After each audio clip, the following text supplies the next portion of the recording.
नमस्कार, IBC 24 की खास पेशकश पड़ताल में आप सभी का स्वागत है और आपके साथ मैं हूं रवि हेमरा सिसोदिया। आज के पड़ताल में हम एक ऐसा मुद्दा लेकर आए हैं जो आम जन से जुड़ा हुआ है। उसका विषय है साइबर स्लेवरी। जी हाँ, आपने ठीक सुना, साइबर स्लेवरी। साइबर स्लेवरी एक इस तरीके का माया जाल है जिसके अंदर भारतीयों को ही भारतीयों से ठगाया जा रहा है। यानी कि यहाँ के युवाओं को विदेशों में ले जाकर जिनको कॉल सेंटर के नाम पर उन्हें बुलाया जा रहा है, एक लोक लुभावनी जॉब देने के नाम पर उनको बुलाया जा रहा है और फिर वहाँ से बैठवा कर उन्हें भारतीयों को ही ठगा जा रहा है। आज इस पूरे स्पेशल शो में हम बताएंगे कि क्या है साइबर स्लेवरी, किस तरीके से युवाओं को ह्यूमन ट्रैफिकिंग के जरिए अन्य देशों में ले जाया जा रहा है और भारतीयों को ठगाया जा रहा है। तो आइए चलते हैं और इस पड़ताल में हम देखते हैं कि किस तरीके से साइबर स्लेवरी अब देश के लोगों के लिए एक ऑनलाइन जाल का माया जाल बन गया है। बदलता दौर और बदलती टेक्नोलॉजी ने हमारे जीने का तरीका भी बदल दिया है। अब हर वक्त हम सोशल मीडिया से जुड़े रहते हैं। खुद की हर एक्टिविटी, हर एक काम, हर एक छोटी बड़ी खुशियों को हम सोशल मीडिया पर अपडेट करते हैं और उसका फायदा उठाते हैं गिद्ध की तरह नजर जमाए बैठे ठग। आपकी हर एक्टिविटी का एक एल्गोरिदम होता है जिससे तैयार होता है आपको फंसाने का प्लान। कम वक्त में ज्यादा पैसे कमाने की चाहत, विदेशों में जॉब और वर्क फ्रॉम होम की तलाश आपको नए फ्रॉड के लिए बकरा बनाती है। इंदौर मध्य प्रदेश के साथ पूरे देश में साइबर स्लेव यानी विदेश में बैठकर भारत में शिकार के कई मामले दर्ज हो चुके हैं। फिशिंग के इस नए अध्याय का हर पन्ना पलटेंगे, लेकिन उससे पहले जानिए साइबर स्लेव्स की शुरुआत कैसे हुई। अभी जो ट्रेंड चल रहा है साइबर क्राइम में, उसमें सबसे ज़्यादा इन्वेस्टमेंट फ्रॉड्स, यानी आपको शेयर में आपका पैसा दुगना चौगना 10 गुना करने का लालच देकर और काफ़ी बड़ी मात्रा में इन्वेस्टमेंट टेलीग्राम और व्हाट्सएप चैनल्स पे कराया जा रहा है। एक तो ये फ्रॉड चल रहा है, दूसरा टास्किंग फ्रॉड भी चल रहा है जिसमें आपको रिव्यूज़ और लाइक्स बढ़ाने के नाम पर एक छोटी सी राशि दी जाती है और फिर बाद में आपसे एक बड़ा इन्वेस्टमेंट करा लिया जाता है जिसका कि कई प्रतिशत बढ़ना डैशबोर्ड पर दिखाया जाता है और जब आप पैसा रिडीम करने जाते हैं, पैसा प्राप्त करने का प्रयास करते हैं तो वो आपको नहीं मिल पाता। ये दो मुख्यतः फ्रॉड चल रहे हैं और इसमें जैसा आपने कहा कि बड़ी संख्या में युवा भी हैं, सॉफ्टवेयर एक्सपर्ट्स भी हैं, सुशिक्षित लोग भी हैं और इन्वेस्टमेंट फ्रॉड्स में कुछ रिटायर्ड लोग भी इससे प्रभावित हुए हैं। इसके अलावा डिजिटल अरेस्ट वगैरह के फ्रॉड्स के भी कुछ केसेस आ रहे हैं। हमने डिजिटल डिटेंशन या डिजिटल अरेस्ट, इसके बारे में बहुत ज़्यादा हमने सुना हुआ है, लेकिन क्या आप जानते हैं कि एक डिजिटल स्लेवरी करके भी है जो बहुत ही ख़तरनाक है और हमें ऐसा लगता है कि बस सिर्फ ये 5 लोग, 10 लोग, 100 लोग इसके शिकार हुए हैं, लेकिन पिछले 2-3 सालों में कम से कम 50,000 लोग इसके शिकार हुए हैं। और जो डिजिटल डिटेंशन के जो विक्टिम्स होते हैं या डिजिटल अरेस्ट के विक्टिम्स होते हैं, इनको विक्टिमाइज करने वाले, इनको धोखा देने वाले भी खुद एक विक्टिम्स होते हैं। ये जो चीज़ है बहुत ख़तरनाक है। जैसे मैंने कि कहा था, अभी तक लगभग कुछ 50,000 लोग इनके शिकार बने हैं और पुलिस के मदद से इसमें से बहुत ही कम लोग आ चुके हैं। साइबर स्लेवरी, फिशिंग का नया पार्ट, भारत में ठगी का नया ट्रेंड, विदेश में बैठी नई गैंग, भारतीय ही बना रहे भारतीयों को ठगी का शिकार।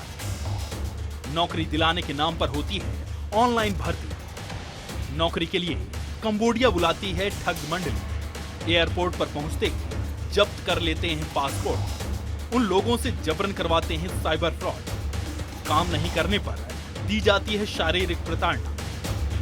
सबसे पहले इस गैंग में शामिल हुए जामताड़ा के ठग।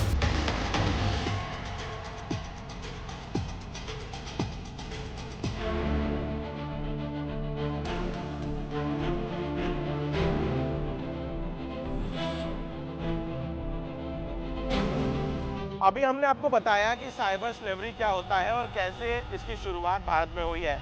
अब आपको बताते हैं कि किस तरीके से युवाओं को इस साइबर स्लेवरी के जाल में फंसाया जाता है, कैसे पीड़ितों को फ़ोन आते हैं, कैसे लिंक मिलती है और कैसे ऑनलाइन ठगी के शिकार वे हो जाते हैं।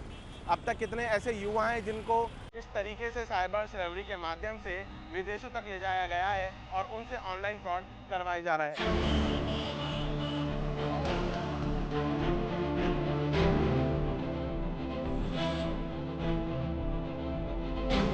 लोगों को अपनी जाल में फंसाने के लिए सबसे पहले सोशल मीडिया साइट्स पर लुभावने ऐड चारे की तरह फेंके जाते हैं। इन एड्स में काफी पैसा खर्च किया जाता है। इसके साथ ही धोखाधड़ी करने वाले एजेंट भी अप्लाई करने वाले युवाओं से सीधे कांटेक्ट करते हैं और उन्हें विदेशों में नौकरी दिलाने का लालच देते हैं। धोखाधड़ी करने वाली कंपनियां भारतीय एजेंट से युवाओं को Laos, Cambodia, Myanmar, Thailand, Philippines, UAE और हांगकांग जैसे देश में इंटरव्यू करके उम्मीदवारों को शॉर्टलिस्ट करवाती है। फिर इन्हीं लोगों से पैसे लेकर उनकी टिकट बुक कराई जाती है। असली धोखाधड़ी का खेल विदेश पहुंचने पर शुरू होता है। जानकारी के मुताबिक 5000 से ज्यादा लोग अब भी कंबोडिया में ठगी के काम में लगे हुए हैं। इंदौर में भी ऐसे कई युवा हैं जिन्हें रोजाना ठगी के फोन आ रहे हैं। जॉब दिलाने के नाम पर उन्हें मेल और कॉल आ रहे हैं। और आपके पास फोन आया, क्या कहा गया और किस तरीके से आपको ठगी करने की कोशिश की गई? पहले मेरे पास फ़ोन आया, मेरे किसी रिश्तेदार का यूपी का मैं हूँ, तो अब उनको कैसे मालूम कि मैं यूपी का हूँ। पहले उन्होंने मुझे यूपी की लैंग्वेज में की, मुझे लगा कि मेरे खास रिश्तेदार हैं, तो बोले आप पहचाने कि नहीं? मैं बोला हाँ पहचान रहा हूँ, आवाज़ से तो आप मना नहीं कर सकते। तो बोले कि अब मैं कहीं एयरपोर्ट पे फंसा हूँ, मुझे 5000 की ज़रूरत है, तो आप मुझे 5000 एक क्रेडिट कार्ड में नंबर दे रहा हूँ, आपके अकाउंट में ट्रांसफ़र कर दिया है, आप मुझे कर दीजिए। तो वो नंबर से मैंने जैसे फ़ोन पे डाला तो मुझे अपना पासवर्ड डालने का ऑप्शन आया था, तो मैं समझ गया फ्रॉड का है। आपके पास क्या फ़ोन आया था या मैसेज आया था या मेल आया था, क्या हुआ था? जी, मेरे पास मैसेज आया हुआ था कि आपका एक फ़ोन पे एप्लीकेशन है, उसे आप अपडेट कर लीजिए। तो मैसेज पे लिंक थी, मुझे डायरेक्ट वो कह रहे थे कि आप मैसेज की लिंक पे क्लिक करिए तो आपको डायरेक्ट फ़ोन पे एप्लीकेशन ओपन होगा। वहाँ पे आपका रजिस्टर्ड मोबाइल नंबर करिए, एक OTP आएगा, वो शेयर करना होगा। पर मुझे ऐसा लगा कि मैंने बैंक का मैसेज देखा हुआ था कि कुछ दिन पहले मेरे बैंक का मैसेज आए थे, आप अपना OTP किसी को शेयर ना करें। आपके पास किस तरीके से फ़ोन आया था और किस तरीके से मेरे पास ऐसे 2 केस आए थे। पहला केस ये था कि एक बार क्या हो कि थाईलैंड से मेरे को कॉल आया। उन्होंने बोला कि आपको मैं 60-70 हज़ार रुपये दे रहा हूँ और आपके लिए बहुत अच्छी जॉब है। तो ऐसा हुआ और फिर उन्होंने बोला कि आपको कुछ भी नहीं करना है, इस लिंक पे आप अपने डॉक्यूमेंट को वेरीफाई कीजिए और चीज़ों को हम आपको टिकट्स करा के सब कुछ दे रहे हैं। लेकिन होता क्या है कि हम उन पे भरोसा कर ले, लेकिन वहाँ जाने के बाद फिर फंसने वाली चीज़ें रहती है। तो मैंने बहुत अपने दोस्त लोग से पता लगवाया तो वो पूरा फ्रॉड था। मेरे पास फ़ोन आया कि आपका बेटा मेरे पास है और इसको हमने रेप केस के अंदर पकड़ लिया है, थाने के अंदर बैठा हुआ है, आप यहाँ पे आ जाइए या फिर हमको कुछ पैसे ट्रांसफ़र कर दीजिए तो हम इसको छोड़ देंगे। जबकि मुझे पता था कि मेरा बेटा ऐसा कुछ नहीं कर रहा है, वो मेरे साथ घर पर ही था। साइबर स्लेवर्स कितने तरीके से आप लोगों को ठगी का शिकार बना सकते हैं, ये हमने आपको 1 नहीं 2 नहीं बल्कि तमाम ऐसे 7 से 8 एग्जाम्पल दिए हैं। देखिए, भारतीयों से ठगवाने के पीछे चीन का सबसे बड़ा हाथ है, क्योंकि चीन से लगे हुए म्यांमार, कंबोडिया, लाओस जैसे, वियतनाम जैसे तमाम देशों में बैठाकर इन भारतीयों को ले जाया जाता है। जॉब के नाम पर इनके पासपोर्ट छीन लिए जाते हैं और इन्हें शारीरिक प्रताड़ना देने के बाद मजबूर किया जाता है कि वो भारतीयों को लूटें।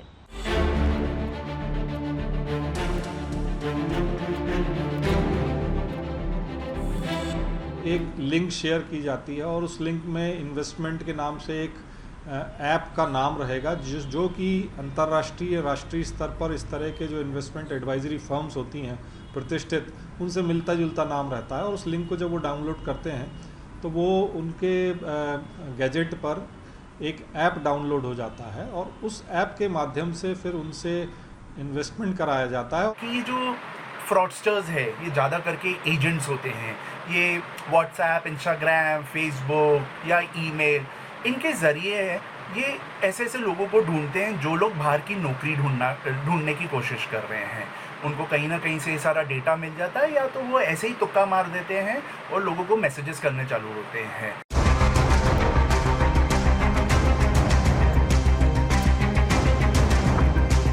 फिलहाल हमने आपको बताया कि साइबर स्लेवरी की मोडस ऑपरेंडी यानी कि काम करने का तरीका क्या होता है और युवाओं को किस तरीके से फ़ोन कॉल आ रहे हैं और उन्हें किस तरीके से ऑनलाइन फ्रॉड के जाल में फंसाया जा रहा है। लेकिन अब हम आपको बताते हैं कि ऐसे कौन कौन से देश हैं जो इस तरीके से ऑनलाइन ठगी भारतीयों के द्वारा ही भारतीयों को करवा रहे हैं।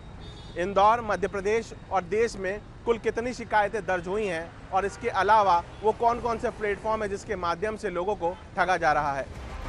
साइबर स्लेवरी में इंदौर ही नहीं बल्कि पूरे देश में बड़ी संख्या में ठगी की वारदातें हो रही हैं। और हैरानी की बात यह है कि ठगी करने वाले साइबर स्लेव खुद पीड़ित हैं, जो जबरन विदेशों में बैठकर भारत में जाल बिछा रहे हैं। पिछले हफ्ते ही झारखंड पुलिस ने साइबर स्लेवरी का खुलासा करते हुए 2 साइबर अपराधियों को गिरफ्तार किया है। अपराधी विदेश में नौकरी दिलाने के नाम पर युवाओं को विदेश ले जाते हैं और फिर साइबर अपराध के धंधे में धकेल देते हैं। उन्हें जबरन डरा धमका कर थाईलैंड और वियतनाम के रास्ते कंबोडिया भेजा जाता था। रांची पुलिस ने 2 साइबर अपराधी वसीम खान और यमुना कुमार राणा को गिरफ्तार किया है। ये दोनों ही अपराधी युवाओं को विदेश भेजते थे। अब आपको बताते हैं कि अब तक इंदौर समेत प्रदेश में कितनी शिकायतें दर्ज हुई हैं जो साइबर स्लेवरी से जुड़ी हो सकती हैं। इस वर्ष इनकी शिकायतें सबसे ज़्यादा आई हैं। लगभग 100 के करीब शिकायतें राज्य साइबर सेल की इंदौर इकाई को प्राप्त हुई हैं और इनमें जिन खातों में पैसा डलवाया गया है, जिन बैंक खातों में पैसा डलवाया गया है, वो भारत के अंदर ही स्थित हैं। सोशल प्लेटफॉर्म पर सबसे पहले हम इंदौर की बात करें तो इंदौर में जनवरी 2024 से लेकर जुलाई 2024 तक 100 से ज्यादा शिकायतें दर्ज हुई हैं। पिछले 6 महीने में अगर मध्य प्रदेश के आंकड़ों की बात करें तो 500 से ज्यादा शिकायत दर्ज हुई। इन सब में इन्वेस्टिगेशन में इनकी base location Vietnam, Cambodia, Myanmar, Philippines, UAE और हांगकांग सामने आई। सोशल प्लेटफॉर्म टेलीग्राम, व्हाट्सएप पर सबसे ज्यादा ठगी के टास्क आते हैं। इसके अलावा इंस्टाग्राम, एक्स, फेसबुक, यूट्यूब जैसे प्लेटफॉर्म पर भी ठगी हो रही है। सबसे ज़्यादा साइबर फ्रॉड के अंदर युवा ही चपेट के में आ रहा है। इस समय में टेलीग्राम्स पे विभिन्न चैनलों के माध्यम से लिंक आती हैं, इंटरनेशनल लिंक्स आती हैं, जिसके अंदर उन्हें अलग अलग टास्क दिए जाते हैं। टास्कों के माध्यम से उनको पैसों का प्रलोभन दिया जाता है। शुरुआत में तो उन्हें कुछ 50-100 रुपये या कम अमाउंट की राशि मिलती भी है, लेकिन वहीं उनको बड़े लालच को दे करके और ज़्यादा अमाउंट बनाने के लिए बोला जाता है।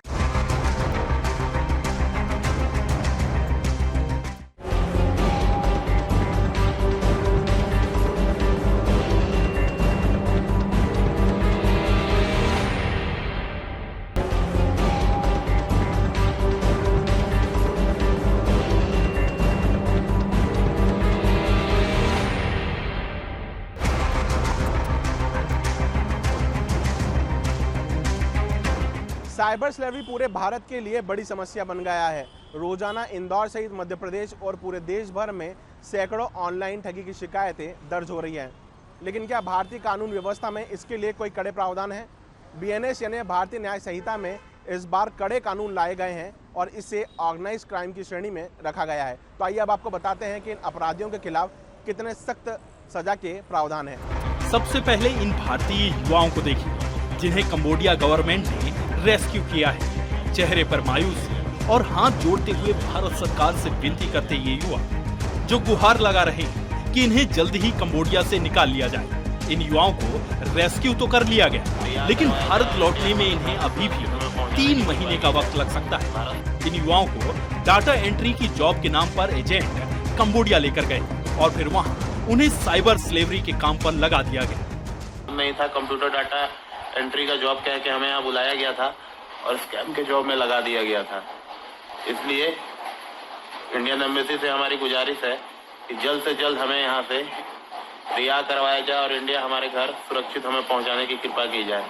भारत सरकार से मैं आग्रह करता हूँ कि जल्द से जल्द इसकी कार्रवाई की जाए और हमें हम सुरक्षित हमारे घर पहुँचाया जाए। 1 जुलाई से जो नया कानून हमारे देश में लागू हुआ है उसमें धारा 111 बीएनएसएस के तहत इसको ऑर्गेनाइज्ड क्राइम की श्रेणी में रखा गया है, साइबर क्राइम। और इसमें जो आर्थिक धोखाधड़ी जो लोग कर रहे हैं वो पकड़े जाते हैं तो उनके विरुद्ध अब कड़ी कार्रवाई का प्रावधान इसमें किया गया है। देखिए, साइबर क्राइम के लिए डिजिटल साइबर क्राइम के लिए आईटी एक्ट 2000 और अदर क्राइम के लिए जो है ऑफेंसेस ऑलरेडी जो भी कमिट करता है उनके लिए अलग अलग लॉज तो है ही भारत में। लेकिन हाल ही में जो 3 नए क्रिमिनल लॉ आए हैं उसके अंदर भारतीय न्याय संहिता के सेक्शन 48 के अंदर abatement outside India from India के लिए कोई भी अगर ऐसा व्यक्ति जो भारत के बाहर रह करके भारत में रहने वाले व्यक्ति को कोई भी ऐसा क्राइम करने के लिए उकसाता है तो अब वो भी उतना ही लाइबल उसके अंदर रहेगा।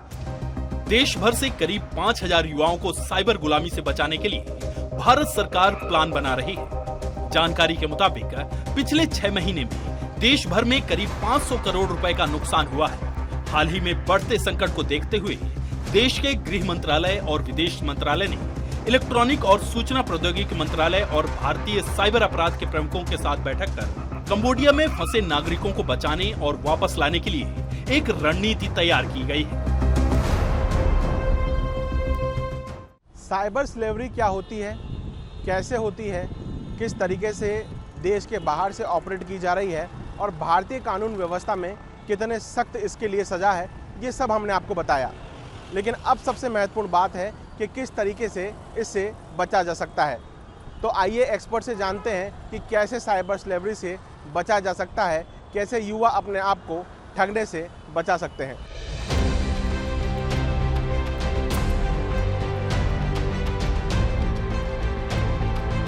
साइबर स्लेव से बचने के लिए सतर्क रहने की सबसे ज्यादा जरूरत युवाओं को है, क्योंकि युवाओं को ही मोटा पैसा कमाने और जल्द अमीर बनने का चस्का भी सबसे ज्यादा होता है।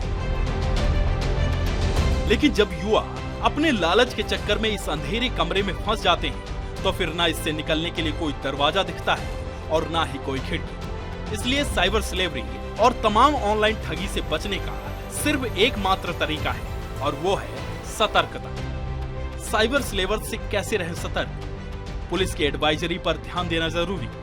बैंक कभी भी अपने कस्टमर को कॉल नहीं करता। ऑनलाइन मुफ्त गिफ्ट के चक्कर में कभी ना पड़े। विदेश में जॉब के लिए सामने से आने वाला ऑफर खतरनाक, किसी भी अनजान लिंक पर क्लिक ना करें।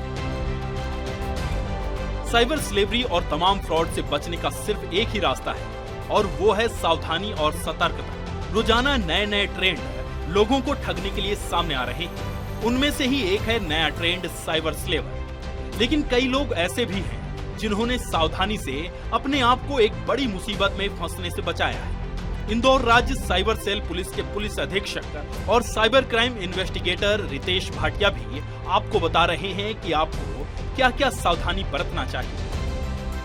किसी भी अनजान व्यक्ति द्वारा भेजी गई किसी भी लिंक को, चाहे वो SMS के माध्यम से आए, व्हाट्सएप पे आए, ईमेल से आए, उसको आप क्लिक ना करें। किसी भी अनजान व्यक्ति के कहने पर आप अपनी फाइनेंशियल डिटेल्स शेयर ना करें। किसी भी व्यक्ति के या ग्रुप के भुलावे में आकर ज़्यादा आकर्षक जो लाभ है उसके लालच में आप निवेश ना करें। जितने भी यूज़र्स हैं, जितने भी सिटीजन्स हैं, प्लीज़ ऐसी चीज़ में आप मत फंसिए। कोई भी आपको बोल रहा है कि मैं आपको काम के लिए लेके जा रहा हूँ, लेकिन हाल फिलहाल टूरिस्ट वीज़ा पे चलना, उसके बाद में हम उसको वर्क वीज़ा करा देंगे, प्लीज़ इस चीज़ पे मत भरोसा करना। इस चीज़ के बारे में आप गूगल करना, न्यूज़ पे देखिए, पढ़ लेना कि क्या क्या लोगों के साथ हुआ है।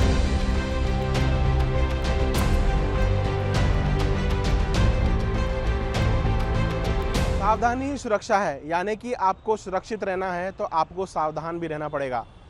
IBC 24 की खास पेशकश में आज सिर्फ इतना ही। मुझे दीजिए इजाज़त। कैमरा पर्सन अखिलेश जायसवाल के साथ रवि हेमरा सिसोदिया, इंदौर।